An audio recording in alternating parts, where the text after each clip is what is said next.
자, 그러면은 우리가 이제 3조부터 지금 17조까지가 이게 이제 미성년자와 관련된 조문이 나오거든요. 나오고, 그 다음 이제 18조부터 뭐가 나오는 거니까 부재자라는 게 나와요. 이제 행방불명된 사람 이야기하는 거거든요. 그 다음에 요게 지나면은, 조문이 이게 20몇 조인데 어찌됐든, 요 갑자기 생각이 좀 안 나네요. 실종 선고와 관련된 이야기가 나옵니다. 이제 장기간 돌아오지 않는 사람은 이 사람은 이제 죽었다고 해야 되는 거죠. 그래야 이제 상속을 할 수가 있으니까. 요게 사람과 관련되는 우리 민법 조문이 민법 총칙 조문인데 당연히 여기에서는 매번 한 문제가 출제되고요. 그 다음에 이게 출제가 안 된 지 한 3, 4년 됐어요. 그래서 저는 금년에 이 부분에서 반드시 한 문제가 출제되리라고 봤는데 금년에 또 출제가 안 되더라고요. 그래서 어찌됐든 부재자와 실종 선고라는 게 있다. 이제 이런 이야기인데 여기에서는 요 실종 선고와 관련해가지고 여러분들이 현존 이익이라는 개념을 아셔야 돼요. 그래서 요거 조금 말씀드릴게요. 말 자체는 별거 아니에요. 줄임말이거든요. 현재 존재하는 이익이다 이런 뜻이거든요. 요거를 줄여가지고 이제 현존 이익이라고 하는 건데 이런 겁니다.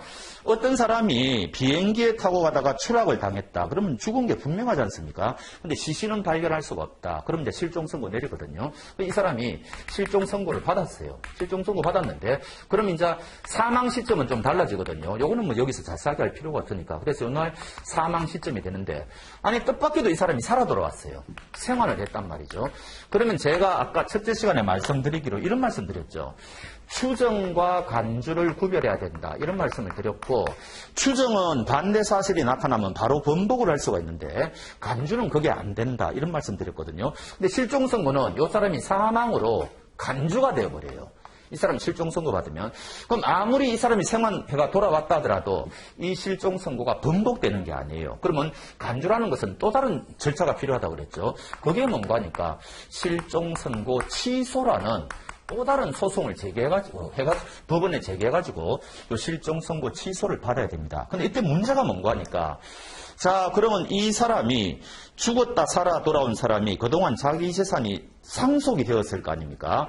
그러면 상속받은 사람은 이 사람한테 재산을 돌려줘야 되겠죠. 이때 또 이게 두 가지로 나뉘어요.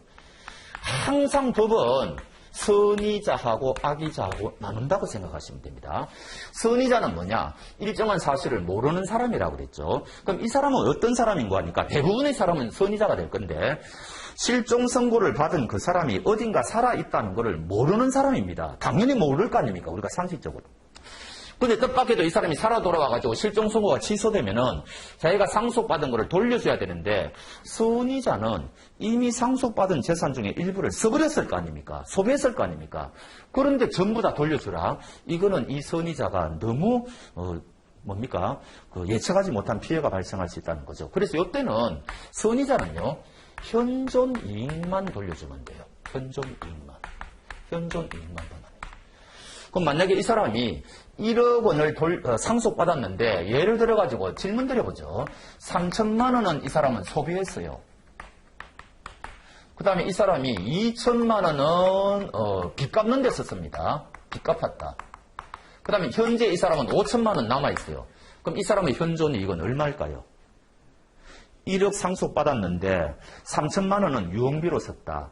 2천만 원은 빚 갚는 데 썼다. 이 사람은 5천만 원 남아있다. 그럼 살아 돌아온 사람한테 돌려줘야 되는데 선의자는 현존 이익만 돌려주면 된다네요. 현재 존재하는 이익.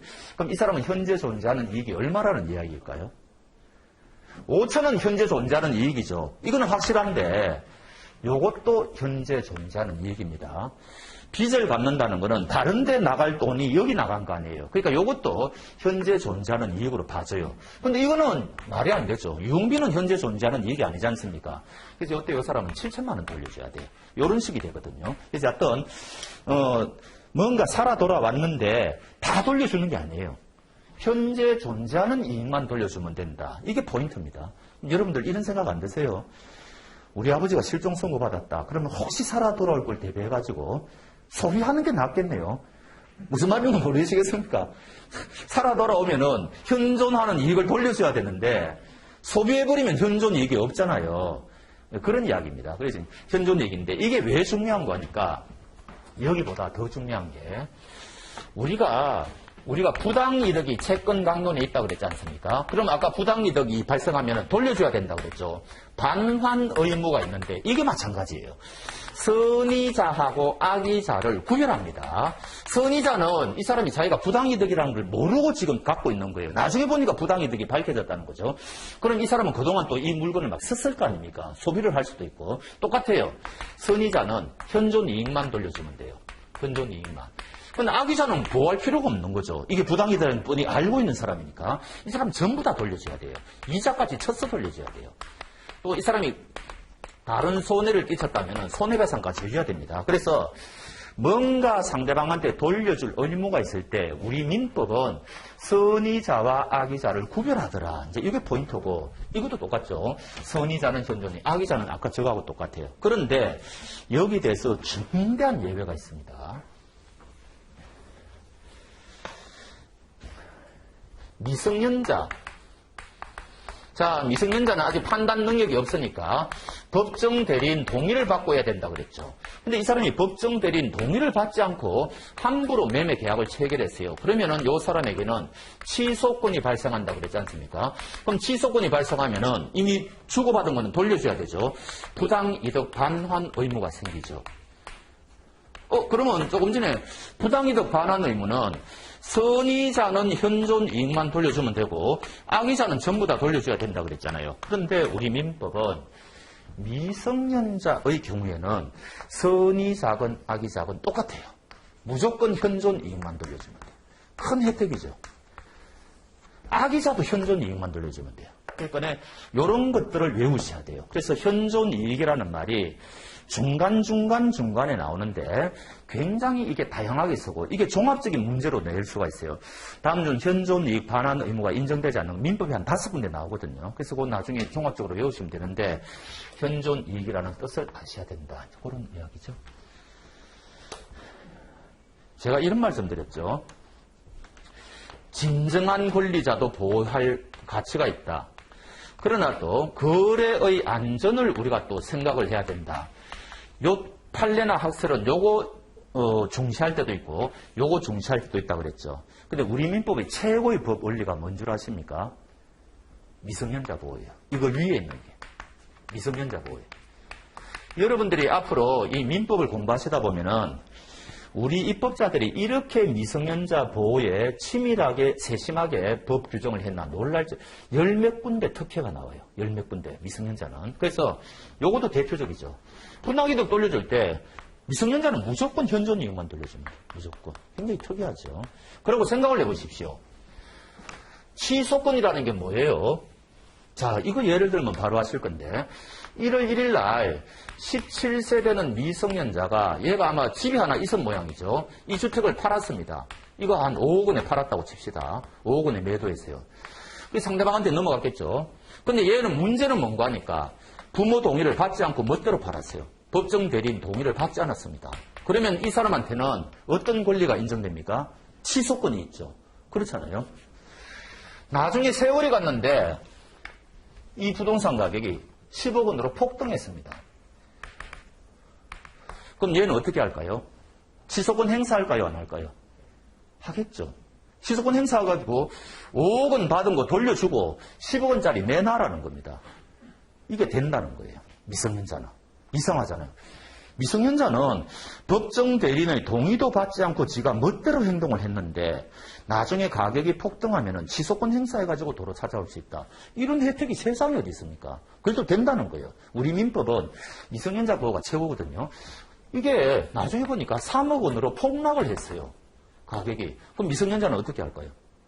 가만 내버려 두면 되죠. 취소 안 하면 될 거 아닙니까? 취소권이라는 거는 이렇게 엄청난 거예요. 이 사람한테 선택권 준다는 거 아닙니까? 지가 불리하면은 취소권 행사해가지고 도로 찾아올 수 있고, 유리하면은 그대로 내버려두고 이 사람한테 맡긴다는 거거든요. 그러면은 생각을 해보세요. 우리가 취소권을 인정하는 게 4가지 있다고 그랬죠. 자, 미성년자가 법정 대리인 동의를 안 받는다. 두 번째가 뭐냐? 심각한 착오에 빠진 사람, 우리가 인정할 수 있죠. 계약을 물려야 될 거 아닙니까? 이거는 충분히 우리가 이유가 돼요. 세 번째, 사기당한 사람, 계약 취소할 필요 있죠. 네 번째, 강한 협박을 받은 사람, 계약 취소할 필요가 있죠. 근데 취소권 중에서 요거 세 가지 경우는 우리가 충분히 수긍할 수가 있어요. 왜 이 사람들한테 취소권을 주는지를. 그런데 아니 이 미성년자는 지가 멋대로 부모 동의도 안 받고 계약 체결했다가 지가 불리하니까 계약 취소해가지고 도로 찾아와. 이거는 우리 정의관념에 안 맞잖아요. 그런데 인정한다니까요.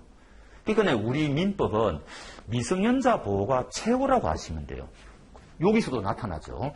그 다음에 현존 이익 돌려주는 거에서도 알 수가 있죠. 이런 그 특혜 보장이 한두 군데가 안 돼요. 민법 전반에 굉장히 흩어져 있는데 전부 보면은 미성년자한테 굉장한 우대를 주는 겁니다. 그래서 우리 입법자들은 미성년자를 보호하는데 최고의 그거를 가치를 두고 있구나. 우리가 그렇게 평가합니다. 교수님들이 제 이야기가 아니고. 그래서 공부해 보시면 참 놀랄 거예요. 제가 이거 미성년자 되기 전에 알았으면 한 건 했죠. 나중에 알아가지고 정말 미성년자는 엄청난 혜택을 보고 있다. 그렇게 보시면 돼요. 맞습니다. 자, 그래서 현존 이익이라는 이런 게 나오고요. 그래서 이제 부재자와 실종 선고를 거치면은 이제 드디어 법인이 나오는데 이 법인이 31조부터 97조까지 이제 조문이 엄청나죠. 60조문 가까운데 문제는 한 문제밖에 안 나와요. 그런데 요 법인은 이제 옛날에는 35조가 굉장히 이제 출제가 많이 되었는데 요즘은 조문을 그냥 산발적으로 여러 가지 이제 조문을 좀 내더라고요. 요게 무슨 조문인 거니까 아까 말씀드렸죠. 법인의 불법행위입니다. 법인은 어떤 식으로 불법행위를 하느냐. 대표기관이 불법행위를 한다고 말씀드렸지 않습니까? 그래서 대표기관에는 어떤 것들이 있느냐. 5가지가 있다. 뭐 이런 거 외우셔야 되고 아까 말씀드렸을 겁니다. 그래서 법인 파트가 조문이 근데 이게 참 골치 아파요. 조문수가 60조문이나 되기 때문에 이 법인이 나중에 이제 없어지는 단계를 우리가 청산, 해산이 먼저 나오죠. 해산, 청산 이야기를 하는데 요 이후부터는 우리 노무사 시험에는 한 번도 출제된 적이 없어요. 다른 시험에는 그래도 간간히 출제가 되는데 아직까지는 그런데 우리가 이제 공부할 때는 그렇다고 이거 무시할 수는 없고 그 중에 몇 가지 중요한 점은 좀 봐야 되겠죠. 그래서 요 앞부분까지만 공부를 위주로 하시면 되는데 조문 위주로 보셔야 되는 경우도 있고 아까 말씀드린 법인의 불법행위 같은 경우는 굉장히 좀 심도 있게 판례도 워낙 많으니까 그런 거를 좀 이제 봐야 됩니다. 자, 요게 지나가면은 뭐가 나오는 거니까 이게 또 갑자기 희한한 게 나와요.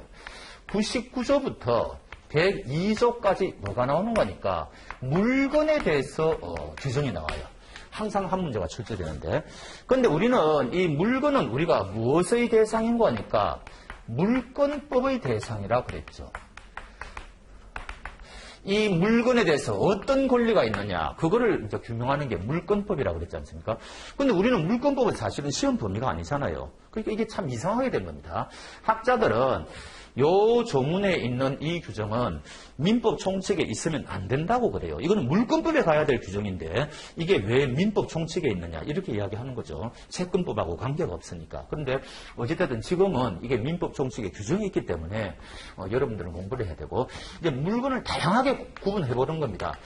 물건을 부동산, 동산 이렇게도 구별해보고 그 다음에 물건을 주물, 종물 이런 식으로도 구분해보고 또 물건을 원물, 과실 이렇게 다양하게 이제 구분해 보는데 여러분들이 아시다시피 부동산, 동산은 여러분들이 이제 뭐 너무나 많이 아는 그 용어지만 주물, 종물은 아마 처음 들어보셨을 거예요. 사회에서 쓰지 않는 말이니까 또 원물, 과실도 사회에서 쓰지 않는 말이니까 처음 들어보셨을 거예요. 그런데 거의 여기에서는 시험에 빠진 적이 없어요. 옛날에는 주물, 종물은 여기서 그냥 한 문제가 출제되는데 최근에는 오지선다니까 여기서 한 3지선다 정도 나오고 그 다음에 여기 이제 한 일지, 그 다음에 여기 일지 이런 식으로 문제가 출제되거든요. 그러니까 주물, 종물은 이거는 무조건 출제가 된다 이렇게 보시면 돼요. 이게 무슨 뜻인 거니까 물건은 물건인데 주된 물건이다. 물건은 물건인데 종된 물건이다. 이런 이야기 아닙니까? 그럼 가장 쉬운 예가 뭔가 하니까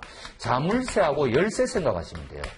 열쇠하고 자물쇠는 다 독립된 별개의 물건인데 자물쇠가 주된 기능을 하는 거죠. 물건 잠그는 거니까. 그런데 이게 주된 기능을 하는 건데 열쇠가 없으면 아무짝에도 쓸모가 없지 않습니까? 그런 이야기죠. 그러니까 요 굉장히 기능적으로 밀접한 관계가 있는 거, 요 물건이 요 물건을 도와줘가지고 요 물건의 기능을 잘할 수 있도록 도와주는 거, 이때 요거를 주된 물건을 주물이라 그러고 도와주는 기능을 하는 거를 우리가 종물이라 그러거든요. 그럼 이런 거를 우리가 왜 공부하는 거니까, 제가 만약에 어떤 분한테 자물쇠에 대해서만 거래를 했다고 칩시다. 근데 그 말 속에는 열쇠도 당연히 포함되어 있다는 겁니다. 이거하고 이거는 밀접한 관련성이 있지 않습니까? 그래서 만약에 제가 자물쇠를 앞에 있는 분하고 매매 계약했는데 그 사람이 자물쇠만 넘겨준다? 말이 안 된다는 소리죠. 열쇠도 넘겨줘야 된다는 뜻이에요. 그래서 그럴 때 이게 필요하거든요. 그러면 도대체 어떤 게 종물이냐? 요걸 또 이제 우리가 판례를 통해서 가야 됩니다. 제일 여러분들이 잘 아시는 게 주유소에 가면은 그 주유소 그 주유기 있죠. 이거를 우리 판례가 종물이라고 그랬어요. 그러면은 이 주유소가 팔리면은 주유기도 따라서 팔린다는 겁니까? 따라가지 않는다는 이야기입니까? 따라간다는 이야기예요. 이 주유소가 경매 넘어가면은 그 주유기도 경매 넘어갔다는 이야기예요. 이제 그럴 때 써먹는 거거든요. 만약에 이 호텔에 있는데 이 호텔에 있는 TV는 이게 종물일까요? 아닐까요? 이 말은 이 호텔이 경매가 넘어가면은 TV도 경매 넘어간 거냐 이 이야기거든요. 그러면 도대체 어떤 게 종물이냐? 이게 포인트 아닙니까? 이때 우리 판례는 TV는 종물이 아니라 그랬어요. 이런 식입니다. 그러니까 어떤 게 도대체 종물이냐? 어떤 요건을 갖춰야 종물이냐? 이게 포인트거든요. 그래서 그런 것들을 우리가 이제 조문을 통해서나 판례를 통해서 공부하는 거죠. 이거는 별거 아니에요. 그러니까 용어만 조금 어렵다 뿐이지 이 내용을 분석해 보면은 별거 아닙니다. 대표적인 게 자물쇠 열쇠. 그 다음에 나룻배하고 노 있죠. 옛날 배.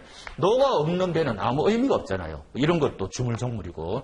그 다음에 우리 판례가 창고하고 건물하고 창고도 인정을 했어요. 그래서 건물 팔리면 창고도 넘어가는 거죠. 이런 식인데 하여튼 요게 주물종물이 요 부분에서는 제일 중요하다. 아주 그래서 우리가 사업에서는 쓰지 않는 용어인데 주된 물건, 종된 물건, 그거 생각.